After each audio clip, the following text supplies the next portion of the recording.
And now, you're tuned into RBLR, the home of Tampa Bay's Reveler Sports.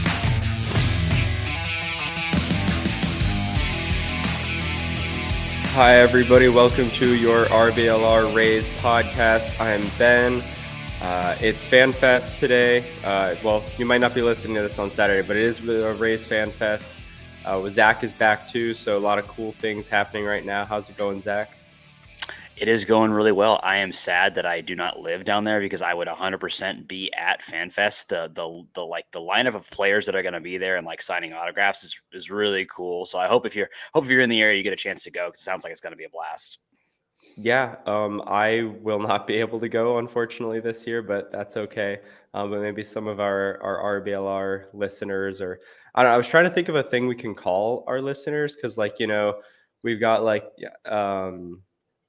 Nicki Minaj has like her barbs, I can't think of anything else off the top of my head for some reason, but why don't we have like an RBL Army? Is that possible? Can we call them RBLR, you that? could be our Rumblebees. Some I don't know, reblers, I don't know, it doesn't matter. But what does matter is that you like, subscribe, follow, do whatever you got to do to support us. Real quick at the top of the show here, I'll probably do another plug like that later on. But also equally, probably even more important here is we have a very special guest today.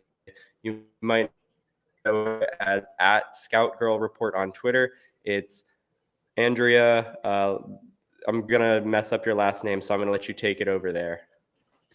It's okay. It's Andrea Arcadipane. I know it's a very long Italian last name, so no worries. Several people have messed it up over the course of my life. You're fine. Okay, awesome. Arcadipane. I think Eureka had it last time I spoke with him. I think he had a good guess there. So, but anyways, thank you so much for coming on. We're really excited to talk to you about some baseball. Some Rays specific things, but maybe some stuff around the division too. So, yeah, I mean, Zach, do you want to just jump right in here? You want to start this off? Sure, absolutely. So I know that you kind of one of the really cool experiences that you've had in your life was actually working for the Yankees. So what can you talk a little bit about what your role was and what it was like working with them? Yeah, sure. So my role was a baseball operations associate, which is like a 1-year program that they have that's like an entry level position for baseball operations. And I started last January, so before the season started, and I worked on like arbitration stuff, like some like preseason prep. And then once the season went underway, we did a lot of like player evaluation, prospects, like identifying targets to the team and other leagues and pro, like trade targets, free agent acquisitions, like all that stuff. And then like contract valuation, and then a lot of like advanced scouting, which if your listeners aren't familiar with that, it's like preparing for the next opponent that you're going to face. So like we would look at them and identify like team strengths, weaknesses, like things we could take advantage of, like that kind of stuff. And then that like got amplified by about 15 when we got closer to the playoffs in like September and October. Yeah, like when you're doing those evaluations, especially when it gets close to the playoffs, like how into the nitty gritty are you going on players as you're evaluating? Like, are you like going into like the specific heat maps of the strike zones? Like how deep into the analytics are you getting while you're like trying to do strengths and weaknesses there? It gets really deep, like especially in the playoffs, like you're anything like little that you could find that could give your team like any advantage is highly valuable because those games are always so tight and like so there's so much tension in them. It's hard to like get anything to go your way. So like we really get into it. But it was a really fun year. I had a great experience there. That sounds awesome. Like, what kind of can you give us any like insider secrets from the Yankees, or probably not? I'm guessing. Nope, Nothing's top not unless secret. I want to Okay. be sued. Okay. All right. Yeah, we don't have the money for your lawyer fees here, so We do not. that's not going to happen. But yeah, I mean, were you involved like more on like the pitching side or the hitting side of things, or like did you have like an area of expertise that you found yourself in? The cool part was no, like I feel like I got to touch on like a lot of different things throughout the year, like especially like during training, I got an overview of like the whole process, and then like during the season, I had my responsibilities, but it really was a wide net, like from like sending like news and notes for upcoming series to like sending notes on specific players, different positions, different types of players, all that stuff. So it was really like a wide range. I didn't find myself just trapped with like just pitchers or just base runners or just like defense or anything like that. You said you were able to do a little bit of everything, which is really, really cool. Did you have something that you found that you enjoyed more, like some specific aspect that you were like, this is really what I love? Yeah, of course. I mean, there wasn't a task that I hated, and I had to do some like pretty tedious tasks throughout the year, but there was value in all of them. And I really liked the doing things on prospects, like prospect evaluation. I feel like, in the public, like it's very hard to find information on a lot of prospects. Like it's hard to find minor league video, stats, like all that stuff. And it was like a giant present of all this information and like everything you could possibly want for them. So that is the thing I miss most and the thing I like enjoyed doing the most, just because I never had access to that before. Did you have a favorite prospect that you kind of were able to dive in on while you were working with them? I mean, there's so many prospects that are so, good. Look at anyone's top 100. I mean, the top 10 or so are just like unbelievable players. I do have like a few personal favorites, just like on the Yankees, I guess Peraza is one of my favorites. Not on the Yankees, I like Yuri Perez. Maybe a Rays prospect. Let's see. Oh God, there's so many on the Rays that I like. Curtis Mead is a big one that I really like watching. Uh, Obviously Bradley, Colby White, like all those guys, I'm excited to watch when they come up. But yeah. That's awesome. I got my hands on some top secret pitch data from Colby White from 2021, and like the stuff he was throwing is absolutely absurd. Like the fastball is like truly like one of a kind. So I'm really excited to see him hopefully make a full recovery and pitch a little bit in 2023 with the major league team. So yeah, I mean that kind of data that you can get from these more private or like specialized people, like whether it's an organization or an outside company or whatever, it's really there's a lot, there's so much to look at, and it's all really cool and interesting. But is there anything like specific, any kind of specific stat or type of data that you like to look at when you're evaluating a player? Like now when I do my blog, like there are like certain like stats that I lean toward, like depending on if it's a hitter or a pitcher. So like for the hitters, it's a lot of like, do they make contact on pitches in zone? Like, do they chase? Like, do they have power? And then like, can they walk? So just like, I feel like sometimes we get like bogged down into like these really advanced metrics when really like at the end of the day, the story is like, can they actually hit the ball?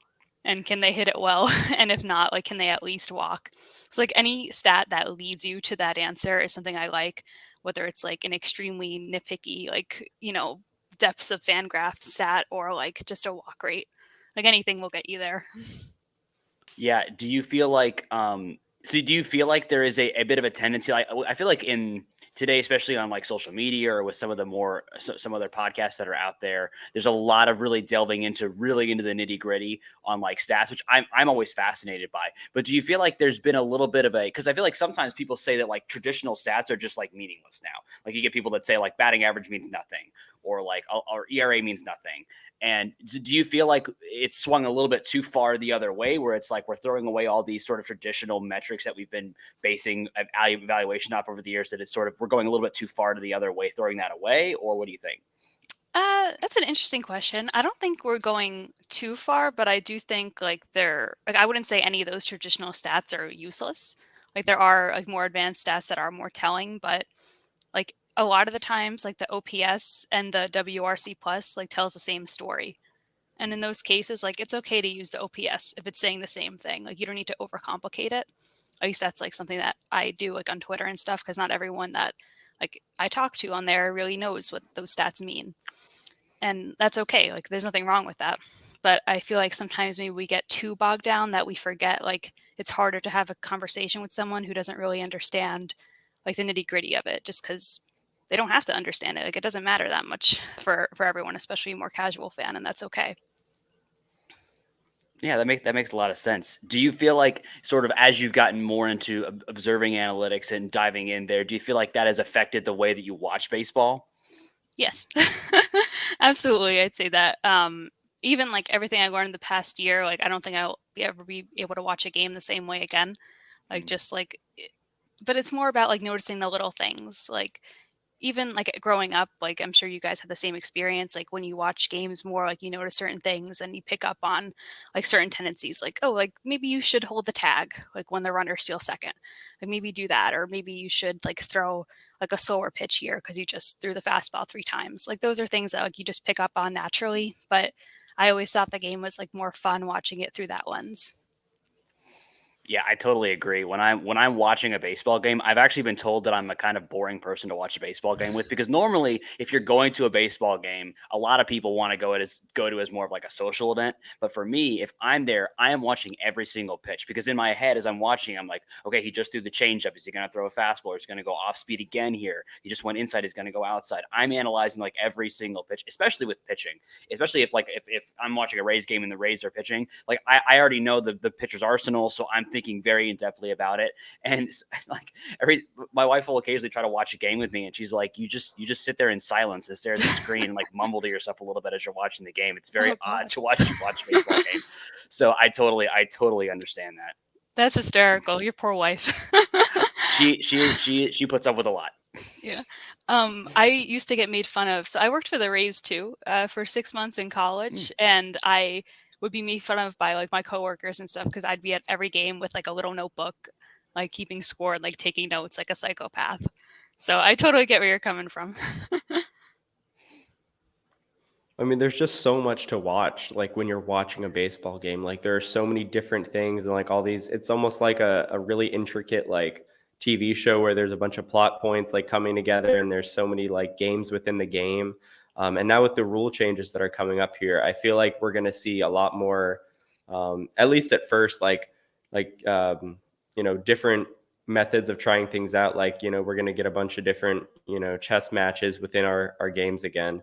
Not that there isn't now, but it's going to add another wrinkle. So, is there any kind of like, what do you expect the impact of these rule changes to be? Like, is there any specific rule change that you're really excited about, or concerned, or interested in seeing play out at the major league level?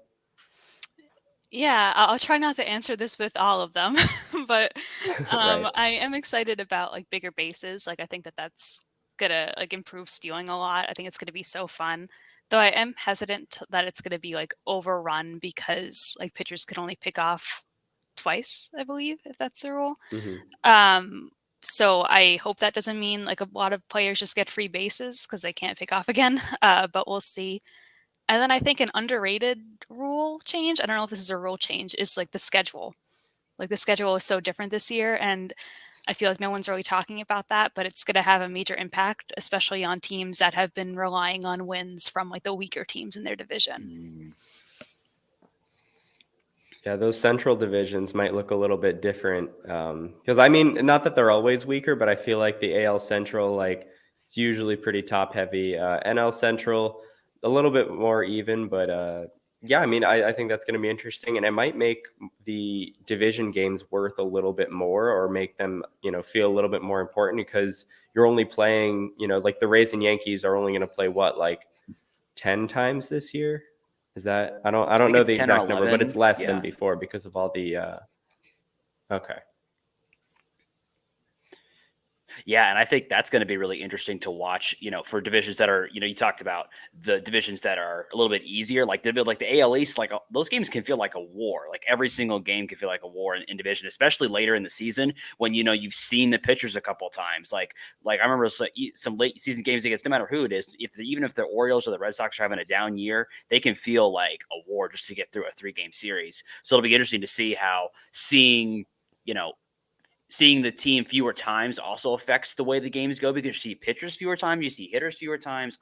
I totally agree. I'm very intrigued to see the way that plays out this year. I think we're going to see some teams that have had consistently records one way or the other really, really reshape a little bit. And I hope that they keep, I mean, as far as I know, they're keeping this going forward, but I really hope that they like continue to do this into the future. Because the other thing I think that is cool about this is like for me, I don't live near Tampa, so my ability to see the Rays play is pretty limited. The only time I can really ever see them is if they happen to be playing the Braves, because the Atlanta's like 2 hours from me. So the fact that they're going to be playing almost like every team every year, I'm actually going to get a chance to see the Rays play every once in a while, as opposed to like having to drive all the way down to Tampa every once in a while, maybe to see a game. Like they're actually going to be coming, and I think that it also includes fans of teams from across the country, because like baseball, they say baseball is regional, and I think that's true in some respects, but especially with the advent of the internet and Twitter and all of that, I think fandom is really growing. So I'm excited for the fans that are going to get to see their favorite players come and play where they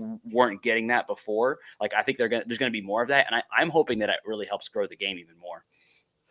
Yeah, absolutely. I mean, like I had a similar experience. Like I live in New York. I grew up a Rays fan, and like one of the best parts about that was like I could see them play every time they went to Yankee Stadium or Fenway Park, or or whatever the case may be. So I hope those fans that live a little further out in these like random cities do get the chance to go see them now without traveling too far. How did you end up a Rays fan growing up in Brooklyn? So when I was like 7 years old, my older cousin told me it was too boring to root for the Yankees because they were like always winning at the time. So we picked the last place team, which was the Devil Rays back in like, but he picked it in '07. That's when we started watching. Oh. So how lucky were we? And in 2008, that was like the first World Series. And then obviously there were some rough years between then and now, but like that was what got me hooked, I guess.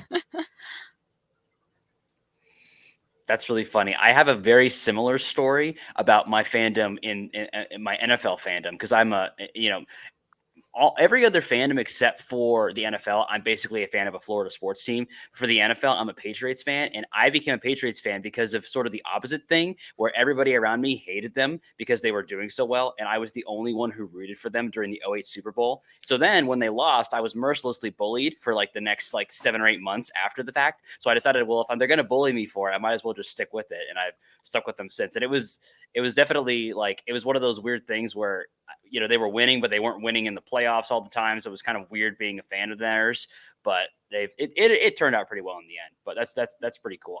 I always find it fun. Like not all sports fans are like born and bred. Like I'm a born and bred Florida Gators fan, but a lot of sports is personal experiences. And I think that's kind of what makes fandom so fun, is that not everybody's experience is the same. And you get people from, all different, backgrounds that can all kind of come together around a team. I think that's just a really fun part of fandom. Definitely. You lucked out with the Patriots. I actually went to like one of their Super Bowl parades, and my family here was like, "Oh, you're a traitor. Don't come home." All that stuff. Mm-hmm. Yeah. Speaking of like the way, the baseball is kind of regional, kind of touching back to that, where teams are going to be able to play each other more, like, and just kind of establish these new rivalries, or maybe like reinvigorate old rivalries. How do you think the AL East is going to shape up, and I guess kind of the AL as a whole? But I mean, maybe not so much that, because that's a big question. But yeah, how do you think the AL East is going to go? Sure. I mean, there's probably bias in my answer here because I think the AL East is probably the best division in baseball. Like, it's up there at least. Like all the teams have a chance to be competitive, even the Red Sox, who everyone is really sleeping on. But there are like a good amount of players that could swing in the right direction, and then all of a sudden, like they're a tough team to beat. So yeah, I think they're gonna do well. Like especially like the Yankees, I'm sure will do fine. Rays are gonna do fine. Like their pitching is elite. They have one of the best, if not the best, rotation in baseball. Um, Orioles have like a fire under them, so I think they'll be fine. Like they've got a lot of like young, hungry guys that are ready to contribute. And then who am I forgetting? Oh, the Blue Jays. Yeah, I mean the Blue Jays, their offense is like unbelievable. That's a top tier offense. I think they have the best in the division. Their pitching is pretty good, Gossman, Manoah. So I think the whole division, like every team in there, with the weakest being the Red Sox, like it's not going to be an easy team to beat for anyone who comes into town. Yeah, I think if you even looking at the Red Sox, I'm definitely one of those people who is very down on the Red Sox this year. But I mean, Rafael Denver still plays there, so you still got to deal with him. And they're definitely a feisty team, and playing in playing in their stadium makes it tough. You know, it's just a unique stadium, so it's always going to be a different experience. What do you feel about Baltimore with all the young players that they have? Do you think that they're really going to make a step forward this year? Or do you think they're still a year away, or do you think they can really make like the step forward to contention with all the young guys they're trying to bring up? I think it's tough. It's going to be tough for them to have a playoff spot. Maybe with the expanded playoffs, there's a chance, but then you have like Seattle and like all these other teams in the AL that are really pushing. So it is a stretch. Like maybe they're like a deep sleeper team, but I don't know. I don't think their pitching is that strong right now. Like they have a lot of options, but none of them are like super top tier, except maybe like the young prospects if they all hit. So like there's a lot of things that could go right and works out, but I don't see it this year as like, oh, this team is definitely going to make the playoffs. Yeah, I think Baltimore, their pitching might be the weakest in the division for sure. But I really kind of do see a case for like I can imagine a universe where like each team could end up winning the division. A lot of things would have to break right for like the Red Sox and the Orioles. But the Yankees, Rays, Blue Jays, I think they're all going to be right up there near the top. And if they're not at the top of the division, I could easily see them one of them winning the division and the other two in the wild card, honestly, just because of how strong this division is. And yeah, I mean, the Blue Jays, I'm a little skeptical about. I'm interested to see, where their pitching ends up outside of like Gosman, Manoah, Romano at the bullpen there. Like, yeah, I mean, it should be a really fun season though, with so many strong teams and talented players out here. Definitely. That's what makes it so fun, right? You don't want to have a division that you just take away and you're the winner every year. Like it feels better, at least like as a Rays fan, like you're the underdog, like, and then you come through almost every year. I don't want to jinx us for this year, but yeah, I mean, that's like part of what makes it so good is like you earned it and then you feel confident going into the playoffs. Why do Yeah, you where feel the like playoffs is just kind of. Oh, sorry. Go ahead. Oh, Zach. go ahead. No, I was just going to say, talking about how we're, kind of always the underdog. Why do you feel like the industry at large tends to low rate the Rays almost every single year? I can't remember one year where like they were like the industry as a whole has been high on the Rays. Do you have any idea why that might be? Honestly, no. Like I don't get it, especially at this point when like the Rays have proven that they didn't just have a one-off year where they did well. They're like doing it multiple years in a row. So and their organization is always at the top of like every org ranking, all this stuff. So I don't know. If I had to guess, like maybe because there's not like a big offensive piece that like people can point to and say, okay, like this guy is going to get them like 60 home runs or, whatever. It's more like they use a collection of guys to like piece together runs and things like that. And their pitchers, like, even though now like their pitchers have like big names, we'll say, like that usually isn't the case. Like usually it's these random guys that come out of the woodwork that Rays fans know about, but no one else really looks into them to see like, okay, like this guy has like this pitch package, but like when he gets to the Rays, they're probably going to fix his changeup, like do all this stuff, and so they're underrated a lot because of that. Are there any pitchers that a lot of people at the national, or pitchers or position players that a lot of people at the national level aren't familiar with that you think could kind of contribute in a big way with the Rays this year at the major league level? Yeah. I mean, I'm sure you guys feel the same way, but I feel like that's always the case. I actually am so excited to watch Kevin Kelly. Like, I hope that he like sticks in the bullpen just long enough for us to get the opportunity to watch him. But like, he's like a ground ball pitcher. Like his contact quality is so good.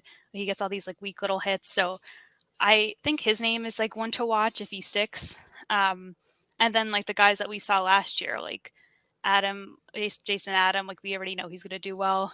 But let's see, maybe a position player too.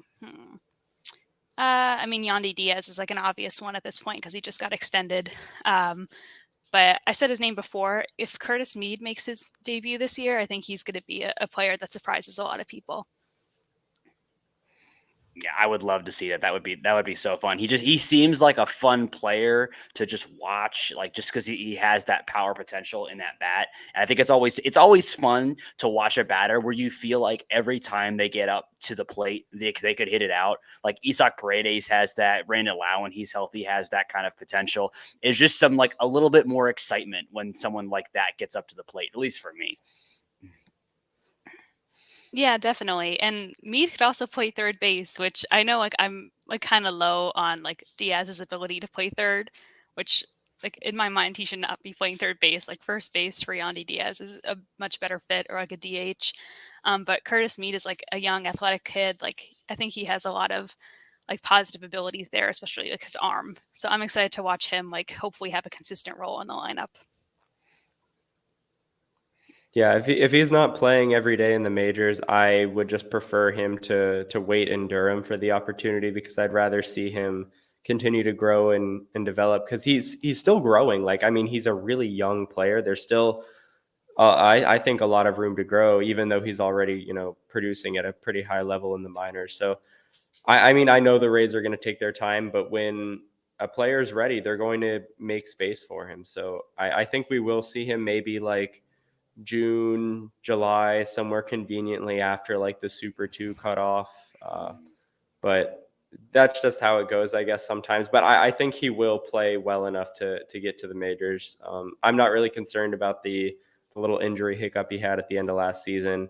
And I appreciate that they're taking their time. And it sucks that he can't play in the World Baseball Classic, because they really want to just monitor him and take him slow. But he's going to have plenty of opportunities in the future to do that. Yeah, I feel like the next time that when the World Baseball Classic comes up again, like I think he's going to be the headliner for that Australia team the next time, because I think he could be a really like I think he by that time in his development, like he could be on the top 100 in baseball, like type of player, which would be that would be super fun to see a guy like him go. And I really enjoy watching players go like really kill it for their national teams, really whatever sport.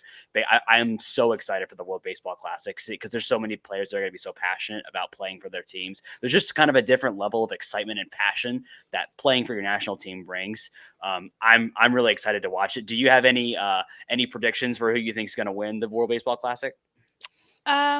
I'm not sure. I haven't looked too much into it, although I did see some rosters, and the Dominican team is like the scariest team I think I've ever seen. Like that team is amazing. They have so many players. Like the US team is obviously very good as well, but just like the comparison between the two, like in my mind, there is none. Like the Dominican team is like I think gonna take it away. But what do you guys think? I mean, I think team the big difference when I'm looking at those two teams is I think the pitching is stronger on the Dominican team, and I think the position players are like slightly stronger on the U.S. team, but it's very close. And I think I would not be shocked if the final is USA Dominican Republic. I think that's the expectation. But I think that it's probably gonna come down to who's pitching better, because I think the position players are almost even like in level of quality that they're playing at. And I think it's just going to be who's pitching better when they get to the final. But I think that could be, I think the fact that they have Sandy Alcantara, I think that's going to be a big boon for them, because he can pitch, so deep into games. That's a big advantage for them for sure. Yeah, I'm excited to see Team Italy. I know they're probably not going to go very far, but I really like Pasquantino a lot. Like he's a really cool player. He's really exciting in like a very like controlled, quiet kind of way. Japan is always good and a strong side, no matter who they're bringing in. So yeah, I mean, I think it's going to be relatively competitive. I know the Dominican is probably the favorite.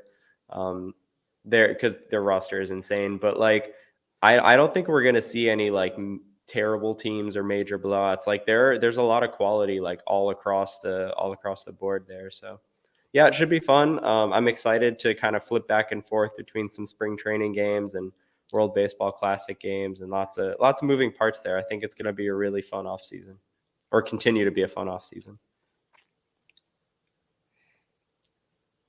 Is there anything getting into, because what is going on concurrently with World Baseball Classic is obviously spring training. Is there anything that you're looking for in particular in spring training for either the Yankees or the Rays?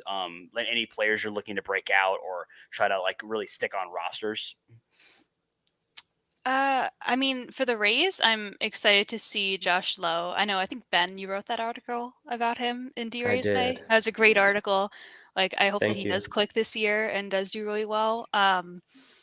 And so he's a storyline I want to watch. Vidal Brujan, like I would love to see him perform. Hopefully he does. Like it's been a tough road for him. If not, like I am not so secure in his future on the team. Now, although he has an option left, that was news to me that he qualified for a fourth option. So maybe he does get that opportunity and actually can contribute. Like he's so valuable as a switch hitter too. Like it'd be great to watch him.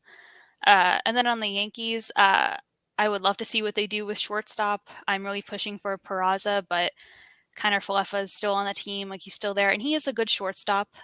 He last year he got a lot of like hate, but he performed like the same way that he always has. Like he did what he had to do. So that was upsetting to watch for me. Like I guess like the fan reaction to that, but I don't think they can go wrong there. I would just love to see Peraza get consistent playing time. Yeah, I feel like New York is a tough market to be a mediocre player in, like because the standards are so high, especially at the shortstop. Like that's just Yankee shortstop is probably one of the most like watched positions in baseball. And because of number two, like you really cannot, you really can't be mediocre in that position on that team and not get criticism for it. So do you think that that's a place where if they don't, if neither one of those players is really, making their case to be the long-term starter there, do you think that's a place where they're maybe going to make a move at the trade deadline and try to fill that spot? Or what do you think there? I don't know. I don't think so, just because I feel like that's too soon. Like especially that doesn't really give Peraza a chance to only play for a few months, unless like something happens to him. Hopefully not. But like they also have like Volpe coming up eventually. Like I feel like if they were going to make a move, they would have like in the free agent class, and they're kind of choosing to lean on the in-house options. So yeah, I mean maybe they're keeping Kiner Falefa on the roster like just to see how it plays out with Peraza. Like they have a backup, or it could be the other way around, and they want to have Peraza in AAA again. I don't know, but I would love to see just Peraza get the start and IKF fill in like as needed. It seems like the Yankees are going to be like a relatively young team compared to recent Yankee years. Is that I don't really know 100% like all the ins and outs of their roster, but it seems like it's a bit younger than it has been in the past. Is that true? Maybe. Sorry, there was a little lag. Maybe it is. But they also have like some older players like Donaldson. Like he's the only one that comes to mind right now, but but yeah, they definitely Right. do have some older players. But yeah, I think they do have like a young core coming up. Like in Peraza, they have Cabrera. If they let him play, like I know a lot of Yankee fans were like pushing for another left field option, but like the more position players you have, like this is taking away time from the prospects. Like if you have to pay someone else. So yeah, if they let them play Cabrera, Peraza, like they're young, like Volpe eventually, and then they are going to have to lean on some like young pitchers, given like the recent injury to Frankie Montes as well. Yeah, it's one thing that has been interesting to watch in their offseason is I feel like for a lot of my like childhood and my younger years watching the Yankees, there was always this idea of the Yankees are just going to go out there and spend in free agency every single year. They're going to get the highest number free agent and all that kind of stuff. And it feels like there has almost been an and I have no corroboration evidence for this, just my observation. They feel like there's almost been an organizational shift where like they're good. They went and got Rodon. Obviously, that was a big move for them. But like they didn't really go for Correa, which that was a whole issue. But like they weren't really like it didn't seem like they were really going for these high market free agents and seemed to be more content to let the young kids play. Do you feel like there's a little bit of an organizational shift there from just we're going to go and buy our players to like let's develop young talent and let them come up and fill those roles instead of trying to fill them in free agency or trades? Maybe, although I will say, like, similar to how, like, there's a widespread belief that, like, the Rays, like, they don't have an offense and, like, they're never going to be competitive. I think there is, like, a similar ideology in the Yankees, like, oh, all they do is spend.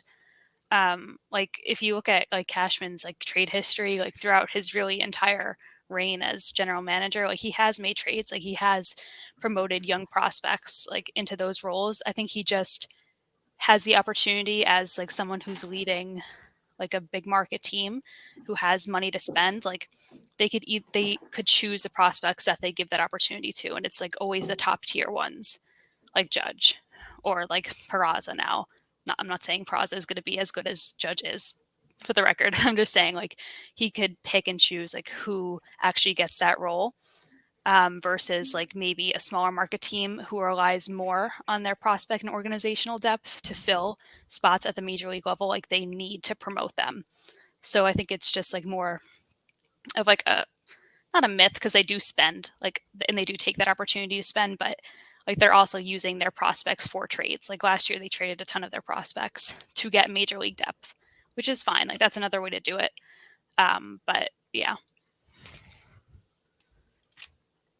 Well, I mean, and a buzzword that's kind of going around right now is continuity, at least in the Rays media sphere, where like trying a bunch of different things in a short window isn't necessarily better than kind of rolling with what you have and giving players a chance and letting them establish themselves and kind of grow together as a group where they have these like life experiences and baseball experiences together. It kind of makes them a stronger team. And Neander and Bendix have talked about the importance of that in World Series winning teams and playoff teams in general. And we kind of see it around the league. I know when I spoke with Neil Solondz a little while ago, he mentioned like the Guardians didn't really have a ton of turnover. The Astros, of course, have like their core that's strong and established. The Rays are doing the same. Like the teams that are making the playoffs aren't really changing a whole lot because what they're already doing is working. And I think the teams that might shake things up a bit more are the ones that aren't really winning. So I mean, as much as I don't like the Yankees or don't really love them, they seem like they have a sound philosophy that they're sticking to. And I think, with having such a big market team, like you're always going to have that massive fan base where there is going to be pushback and criticism, which is good. You always want to make sure you're holding whatever your team accountable. But I think they're run fairly sound and almost in a similar way to the Rays, where they're not really like, yes, they have the ability to spend money, like you said, but that doesn't mean they have to go do that. Like it just kind of gives them, I think, more of a safety net if their young players don't work out and things like that. So I'm not saying I admire them or anything, because I would never say that, of course. But there are some really well-run teams in this division, and nobody's really just kind of like shooting themselves in the foot. So I think that's just going to make everything more fun and more exciting as the season plays out. Definitely. I mean, like, I'm sure you guys talk about this a lot, but like the Rays, like what they've done is just so impressive. Like their like whole model is being copied by so many other teams, and they still can't achieve it because of like how sound it is at the Rays. So like they're just an incredible franchise to like take their ideology, like make it better if you can. Like we saw Friedman do that with the Dodgers. Like the Dodgers are the Rays with money. Like, and that's Yeah. how amazing that team could be. And the Rays are really good considering they can't really spend big, but they're showing that they do spend on players that they want to. Like they extended Diaz, they extended Springs. So it's an exciting team to follow for sure. How do you feel like, as the Yankees have definitely been kind of, I feel like there's been some pressure from the fandom to have some kind of postseason success, especially in the window with Judge. Do you feel like that they're gonna be able to pull it together and you can make a World Series appearance or win one during Judge's time there? I think they have the capability to, but I'm also in the camp that like if you're hot in October, like that's kind of what the ultimate factor is for winning the World Series. I mean, when the Yankees offense is clicking, like I think we saw that last year, like that's a really tough offense to like simmer down. But then at the same time, like I just think the Astros are so amazing. Like, I think their team is unbelievable. Like, and now the Mariners are really good. Like, there are a lot of teams to beat. I mean, it's possible. Like, I'm not going to rule them out. I think they do have the capability to win a World Series. Like, they have two aces in their rotation, essentially. So yeah, it's a possibility, but I wouldn't say 100%. Yeah, of course they will, because even you could have the best team in the world and they might not win the World Series. I mean, you look at a team like the Mets where they're just spending money all over the place, acquiring some really like talented players. Like on paper, the Mets roster is arguably one of the best in baseball, but you never know what's going to happen in October. Like you could get a bad bounce or everybody goes cold for 10 at bats and then you're done. Like kind of what happened with the Rays. Like everybody had like a bad 10 to 12 at bat stretch, which in the grand scheme of things is like nothing. But in October, like, the balls just weren't finding the grass, whatever. Pitching was still fantastic, which I think is a little bit more reliable. I think if you have good pitching, you can usually count on that a bit more. But yeah, I mean, anything can happen. Like a couple injuries, you take Brandon Lau off the team, Wander Franco off the team with their injuries. Those are two of your three best hitters. If you take the two or three best hitters off any team, they're gonna struggle like mightily. Like if the Yankees had Aaron Judge for whatever it was, Brandon Lau played like 50, 60 games, like they're maybe a playoff team still. Like their pitching is still fantastic, but just so much can go wrong and so much can go right that I think that's what makes baseball one of probably my favorite sport to follow. I think I like soccer a little bit more, so I hope nobody crucifies me for that. But in the baseball playoffs though are unmatched. Like that is the best like playoff in pro sports, I think. Were you happy about the expanded playoffs? Yeah, I mean, at first I was like, well, this is going to make it like everybody's getting in, but then that's how the Rays got in. So I think expanded playoffs are good because it kind of adds that excitement. Like there's a little bit more wiggle room for like variance and a little bit of randomness to happen. And yeah, I mean, who cares if everybody makes the playoffs? Like I just like baseball. I just like watching baseball. So yeah, I think it's cool to have expanded playoffs. I think they're probably good where they're at. I think maybe no more expansion. But yeah, I think it's an overall good thing. What about you? Yeah, I was very against it at first. And then like seeing it play out, and now this year with the schedule change, like I think it's going to be fine. Like it's still going to be exciting to like watch the race to the playoffs, and like now I feel like the teams who like are going to make it are going to deserve it because they played every other team. Yeah, I totally agree. I think the MLB is actually at a really good place with their playoffs. I think if you look at a league like the NBA, I think they've gone too far where there's like literally like I think it's like 60% of the league is in the quote unquote playoffs with like the play-in tournament and everything. And I just think that's a little bit too far. But I think that having those extra teams that have a chance, like I think one of the most exciting things before the actual playoffs is the playoff race, and like having more teams that actually have a shot to make it in, I think is super exciting. I think it's exciting for fandom because like there's a lot of years where like, especially in previous years where like by July, you could be like, our season's over because we're not catching this team and the wild card is already this high, so we have no chance. But now I feel like there's more incentive for teams to keep playing hard beyond just pride and your dedication to your craft. I feel like there's real, like every team really is in it for like a lot of the season. And I think that makes a big difference for the fans. It makes a big difference for the players knowing that they're still in it. I think that just makes baseball more exciting to have that. Yeah, I mean, like you get teams that'll probably, think twice about tanking or trying to just, run out the clock and send out a bunch of prospects, whatever, young players to fill and eat some innings because at that point, teams might not really care too much if they advance super far. Like if, you want to get your young guys experience, just go ahead and do it. But we saw like the Orioles they had a nice little run, like middle, like third of the season, a little bit later on in the summer where like they were really strong. I think they were a little bit ahead of schedule with like how well they were performing.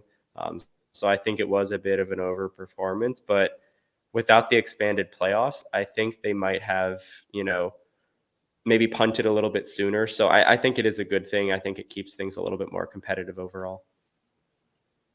Yeah, and I'm excited to see like what will be this year's Orioles. What will be a team that in previous years would have punted and would have traded away a player or would have traded away a prospect or would have done something like that, and instead they buckled on and say, hey, we got a shot here. And maybe this year the team that's kind of in that Oriole spot will make the playoffs. And I think to me that's like the most exciting thing, when a team that may have given in says, no, we have a shot, and powers through it and makes the playoffs. And regardless of if, they succeed or not, like we saw how much it meant to the Mariners to just make the playoffs last year. Like it was to that kind of stuff to me is one of the most fun things about baseball too, is like the history and the tradition behind it and how much it means to the city to like, for them to make the playoffs. Like, I think that like, it was so fun watching that playoff game because like nobody, even though they didn't win, like nobody sat down the entire game. Like to me, that's one of the other things that's just fun about baseball, and I'm excited for more of that.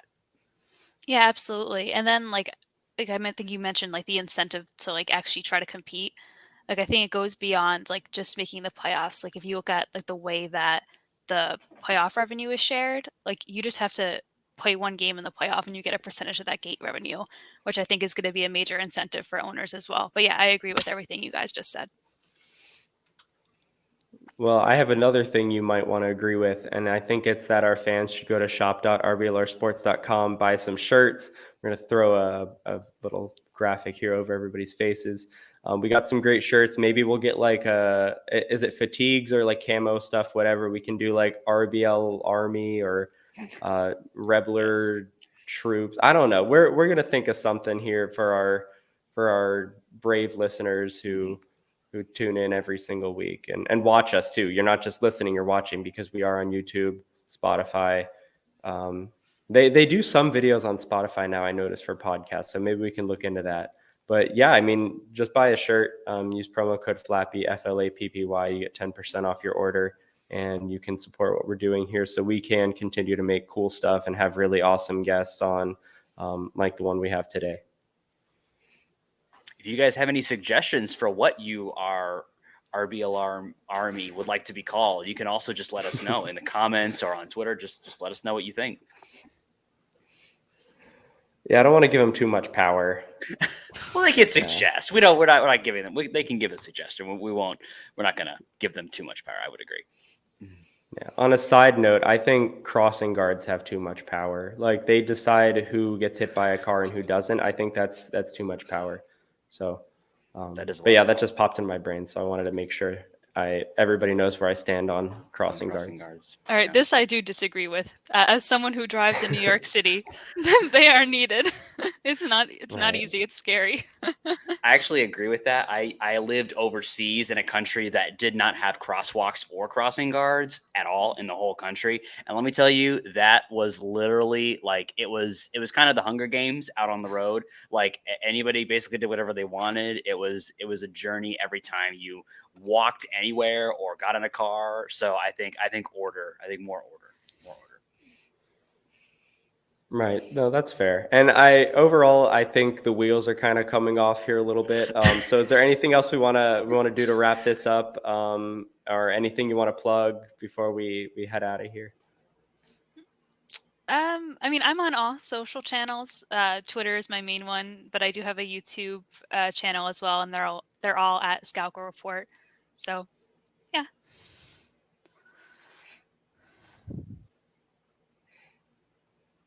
All right, awesome. Well, this has been really, really fun. Thank you for coming on and being on the podcast. We've really enjoyed talking with you. Do make sure everybody who's listening, make sure to go give her a follow. Go check her out on all social media platforms. Check us out on all social media platforms. Make sure to like, subscribe, comment, all that fun stuff. We really appreciate you guys coming in every week. Thank you so much for having me on, guys. This was so much fun. Yeah, thank you for coming. Open invitation. Like, I'm not just saying this because we're still recording. You can come back anytime. But we are getting the music, so we're going to stop recording and go Rays. Rays up.